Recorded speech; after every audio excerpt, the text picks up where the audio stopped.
Handicapper Steve here, handicapping the racing from Santa Anita Park here on Saturday. It's the 1st of February 2020. Gonna look at the stakes action from Santa Anita, but before I get on to that, remember to please follow me on Twitter at Horse Racing Kid 5 for more selections for race courses around the world. And remember to go check out my Leopardstown preview for today. It's day one of the Dublin Racing Festival, and I have selections and previews for all those races on today's program, and hopefully tomorrow. That should be up very soon.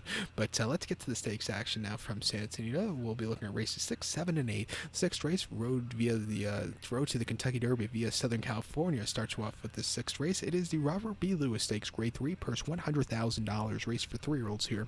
6 horses are going to the main track. The distance of ground of 1,700 meters, with a distance of ground of a mile and a 16th on the main track. 1,700 meters, mile 16th here in the Robert B. Lewis. Show the diagram. Just gives me a second to look down my notes. Just bear with me. Top selection. We'll go with the number 3 horse, Tis the Magician. I'm going to go 3, 2, 5, 6 in the superfecta. 3, 2, 5, 6 super. Top selection, 3 horse, Tis the Magician. 3-year-old colt by Tiz Now. Dick Mandela trains. Victor Espinosa gets the mount. The horse's most recent outing came New Year's Day at Santa Anita. 1 mile main special weight 56,000. And the horse won by 2.5 lengths. He stalked, he got the lead, and then he took off clear. That was a very good run, earning himself an 85 buyer. It took him a few starts to break the maiden, but when he finally broke it, he took off clear. Prior to that, he ran at Del Mar on 30th November, 1 mile off turf in the main special weight 52,000, and he finished second by a length that day. He stalked all the way around the race course. He got caught late, but he still ran a terrific race, I thought. And then back here at Santa Anita, 3rd November, 1 mile main special weight 50,000, finished second by a length. Again, the surface here at Santa Anita in the fall was a very weird one, very deep. This horse stalked. He had the lead. He got caught, but he didn't get pressed down late. He fought back a little bit, but I've seen worse races. And then before that, Santa Anita, 1 mile main special weight 51,000. He finished second by 5.5 lengths. He just stalked Honor AP all around the race course, and he just couldn't get to him there. He got beat by a little bit of a classier horse. But coming here, mile 16th, winners for the first time, training well. At 3-1, I think he has a live chance. Also, if you're going to play the multi-race here, you have to use the 2-horse 1,000 words. His most recent win in the Low South Charity was very impressive on a racetrack that was very, very muddy and gamey and all, gummy and stuff. But I think coming here after a very bullet workout, I think at 4-5, he is also a good horse to use in your late pick 4. But to recap my selection now for the 6 from Santa Anita, it's the Grade 3 Robert B. Lewis. Let's take the 3 horse Tis the Magician as the top selection. We'll go 3, 2, 5, 6 in the superfecta, 3, 2 in the multi-race. The 7th race now from Santa Anita. It's one of my favorite races of the season. Used to be run Martin Luther King weekend, but the 7th race, it's the San Marcos Grade 2 purse, $200,000, races for 4-year-olds and upwards. We have a field of 7 horses originally entered, but only 6 are going now. The distance of ground of 2,000 meters, or the distance of ground of 1.25 miles on the Santa Anita turf course. 2,000 meters, 1.25 miles turf course. Rails at 0 feet.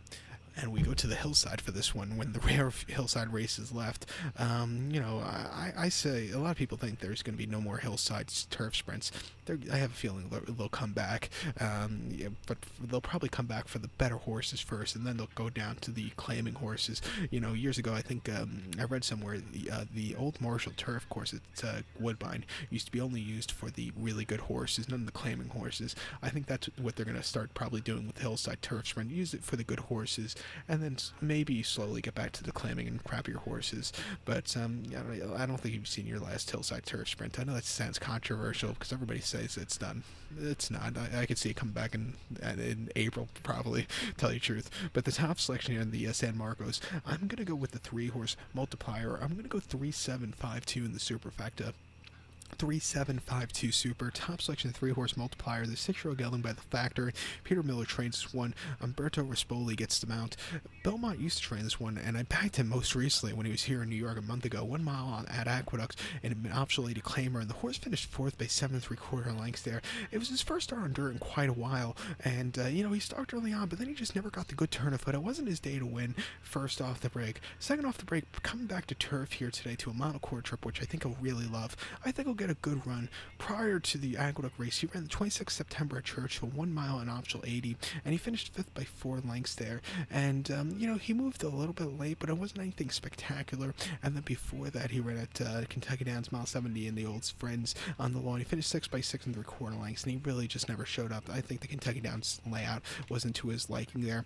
His most recent victory came on the 16th of August, Saratoga, though, mile 16th and optional 80. He finished second by a nose, and he almost got to up the ante. He closed up well. He just missed. Nothing bad about that run. And then he took him to the dirt in the state dinner at Belmont. He finished 5th by 5 3/4 lengths. He was very wide. He really never showed up.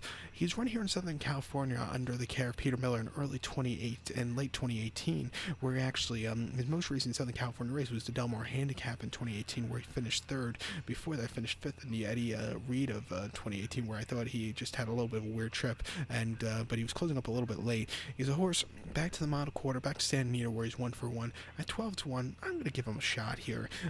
Oscar Dominguez is also your second likeliest winner. We'll use him on the multi-race, and I also think you have to use the 5-horse Brown Storm, third start stateside. I think he'll improve a lot, so we'll use him there. But to recap my selection now for the 7th from Santa Anita, it's grade 2 San Marcos. Let's take the 3-horse multiplier. We'll go 3-7-5-2 in the superfecta, 3-7-5 in the multi-race. Let's get to the 8th from Santa Anita, which is the San Pasqual grade 2 purse $200,000 race for 4-year-olds and upwards. We have a field of 10 horses.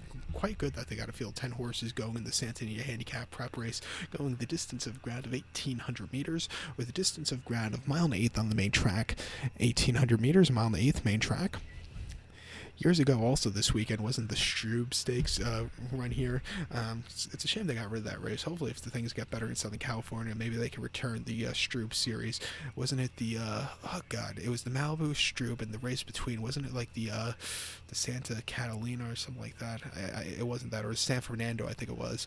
But that'll be a good series for them to bring back. But then you'll take away out of this race and take away out of the other handicaps here. But what can you do? But the top selection is San Pasqual. I'm going to go with the 7-horse California Street. We'll go 7-8-5-1 in the superfecta, 7-8-5-1 super. Top selection, 7-horse California Street. This 6-year-old again by Street Boss Pat Gallagher. Trains one. Mike Smith gets the mount. The horse's most recent outing came New Year's Day here at Santa Anita, mile and optional 6-2 claimer. And the horse finished second by a neck, and he closed up from nowhere that day. He had a great turn of foot. He just missed. 84 buyer. That was a very impressive run on this track that does not play towards closers recently. That was a good run. Prior to that, on the 1st of December at Del Mar, 6.5 and optional 6-2. Finishing third by 3/4 length that day. Again, he closed up well. Nothing bad about that run. And then Santa Anita Sprinting Championship at Santa Anita, 6 furlongs here. Finished 4th by 8 3/4 lengths. And he just had nothing. The track wasn't playing towards closers. And also, it was a very tough race. He's routing for the first time after 2 consecutive starts since the 10th of March of 2018. That came on the turf, though. Mile 8th here and optional 40, where he finished 11th by 10.5 lengths. He must have got injured because you didn't see the horse for a year after that. But before that, he broke the main at Del Mar very nicely against some very tough horses in 2017. I like him back to a routing trip. If he sits closer, that'll be good. 12-1. I'll use him here in this very wide open San Pasqual. I also think the 8-horse 235 also has a strong chance. He's been running these decent numbers in the Common to the Top and the Burbark at Del Mar a few weeks ago. Excuse me. Wrong race, but he's another horse I would use here at 8-1. He looks like he could get a shot of it, and I think the 5-horse Midcourt also is a good horse that could possibly get a piece fit, but I do prefer the other two before him. But use him on the pick 4. But to recap my selection now from the Santa Anita, it's the grade 2 San Pasqual. It's the top selection. We'll take the 7-horse California Street. We'll go 7-8-5-1 in the superfecta, 7-8-5 in the multi-race. So good luck to all. Please follow me on Twitter at HorseRacingKid5. Good luck, everybody.